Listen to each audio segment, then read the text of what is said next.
The wet slap of bark against wood. 1, 2, 3. Then the mallet finds a patient rhythm, and the fibers slowly open like breath. Ink will meet paper here, but first there is water and light and labor. Quiet stones, loud stories. Today we follow a path from mulberry bark to temple folio, meeting the people who keep Khmer memory in their hands. I'll introduce 3 keepers on this journey: the village papermaker who still harvests koi and mulberry by hand, the monk librarian who tends palm leaf bundles in a cool storeroom, and a conservator who rehouses brittle folios with patience rather than spectacle. Along the way, we'll talk materials, koi paper and palm leaf, traditional inks, and why community custody matters. I promise sound you can almost touch and practical ways to visit respectfully. Let's set a little context first. Koi and mulberry paper come from plant fibers, bark that is soaked, beaten, and spread thin. Palm leaf manuscripts are older in the region, sheets of cured palm with text inscribed and often darkened with soot-based inks or carbon pigments. Manuscripts carry prayers, legal codes, family chronicles, and pedagogies. We'll avoid reproducing sacred texts here and will respect custodians' boundaries, which I'll explain in the show notes. I begin at a yard shaded by tamarind trees, where Von, the papermaker, spreads bark on a low bench.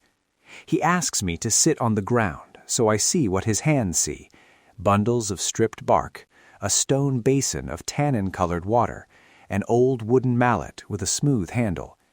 He dips the fibers, lifts them, and with a practiced wrist he presses them flat. The sound is steady, wood on wood, water sloshing, a small bird calling from a fence post. Vaughn shows me the difference between koi, local mulberry, and a finer white mulberry used sometimes for export. He laughs softly when I fumble with the mallet. "It is not brute force, it is patient rhythm," he says, and gestures to his palm. He taught me a simple phrase in Khmer for, "The paper is listening." I try it, and he smiles. These are community materials, grown nearby, processed nearby, kept for local books and school notes as much as for temple needs. From the yard, we move to a temple storeroom that feels like a cool pocket inside a busy village. The monk librarian, who asked that we not record the names of certain sacred titles, opens a chest-sized cabinet and lifts a bundle wrapped in plain cloth. He handles it with small gestures, reverent but practical, a tilt, a breath, a gentle tuck.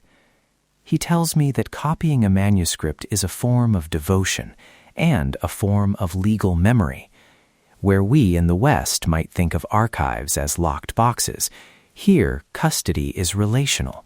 Who cares for the text matters as much as the ink on the leaf.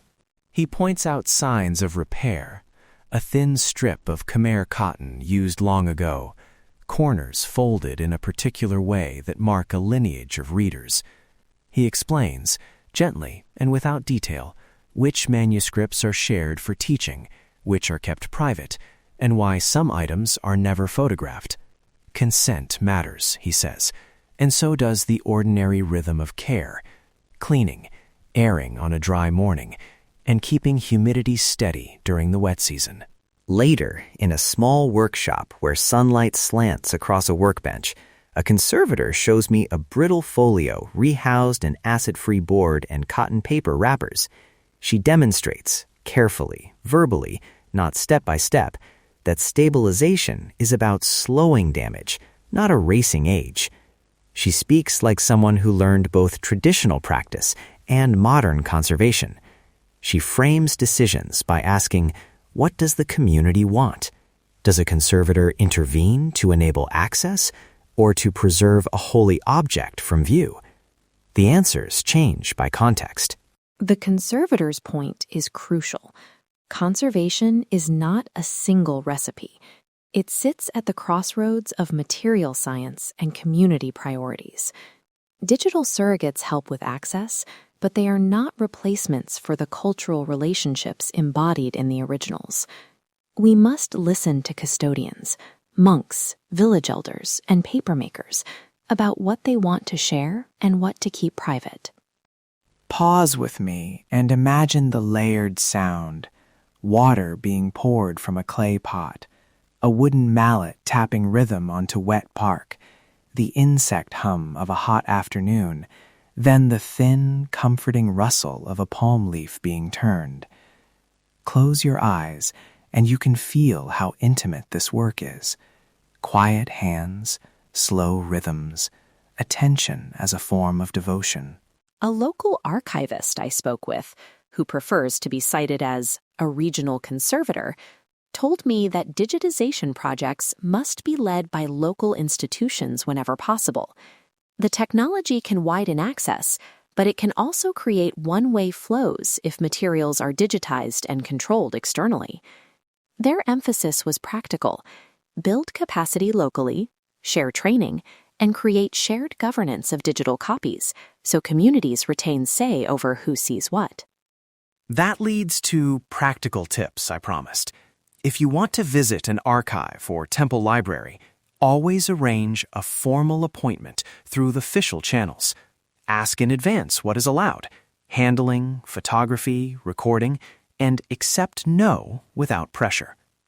Bring a respectful greeting, small tokens of thanks if appropriate, and consider donating to conservation funds run by the custodians themselves, rather than anonymous crowdfunding. And if you're a student or researcher, share your findings back with the community in language they choose. A few brief cautions. I will not reveal exact storeroom locations or the names of custodians who asked for privacy, and I will not reproduce restricted texts. Those choices protect people and heritage from unwanted attention and damage. In the show notes, I link to community-run projects and professional conservation resources, so you can learn more without putting fragile items at risk. Think of stewardship as everyday care: airing bundles on a dry morning, mending a corner, teaching a child a reading formula. Those small acts, done by hands that know the place, are what keep traditions alive. External help can be invaluable, but it works best when it supports existing custodial practices rather than replacing them. When I left the papermaker's yard that evening, Van handed me a thin sheet, just a sample, and said, smiling, "Take it back to your city. Remember the hand that made it."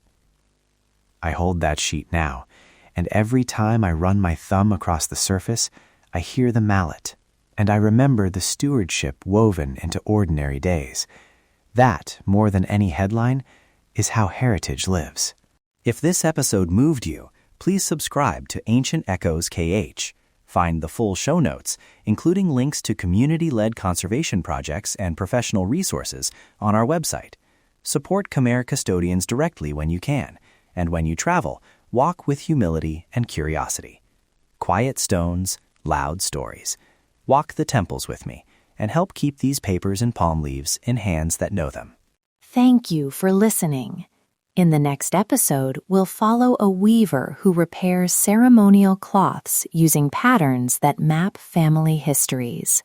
Until then, take good care when you handle the past, and when in doubt, ask the custodian.